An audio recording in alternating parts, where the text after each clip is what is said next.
लक्षाधिक टंकार बाण सह 3 गिरफ। दीपावली रे बेआईन बाण कारोबार उपरे रोक लगाइबा लगी पुलिस पक्षरु बड़ धरणर चढ़ाऊ करा जायछि।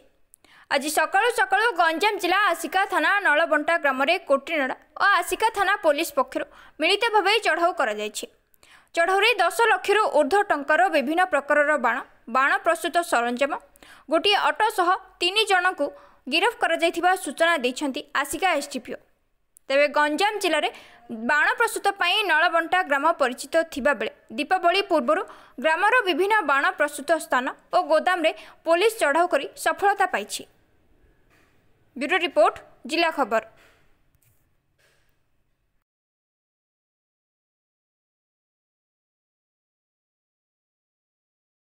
समस्त को शारदीय दुर्गा पूजार अभिनंदन। आमर से दुर्गा पूजा स्पेशल ड्राइव चली डीजी सार इंस्ट्रक्शन और एसपी सार प्रत्यक्ष तत्वावधान आमर डिफरेंट एरिया रे आमर एनफोर्समेंट एक्टिविटी चली से आम प्रायर इनफॉरमेशन पाई आज आम नलबंटा गाँव में आस्का पुलिस स्टेशन अंडर नलबंटा गाँव में आम चढ़ऊ करूँ जो फायर क्रैकर्स अच्छी जोटा कि माने आमर ह्यूमन जो पॉपुलेशन पाखरे किसी एसओपी मेंटेन न करिकी से क्राकर यूनिट सब करते इलीगल क्राकर यूनिट आज चढ़ऊ होती से चढ़ऊ सामिल थे आस्का आईएसी राजेंद्र पट्टनायक और कोटिनड़ा IAC Krishnachandra Saha 2 platoon force थे।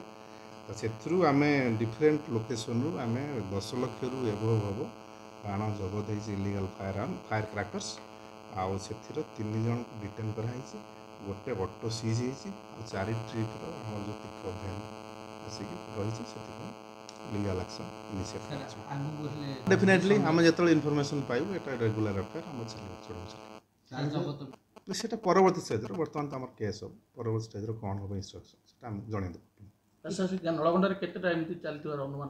आम पूरा टोटल विलेज आज कभर करूँ तथापि आउ किसी इनफॉरमेशन रही जाए आगू भी चढ़ाऊ जार इनफॉरमेशन जहाँ मिले आम आगू कर इनिशियल प्रोसेस मामला रुझु।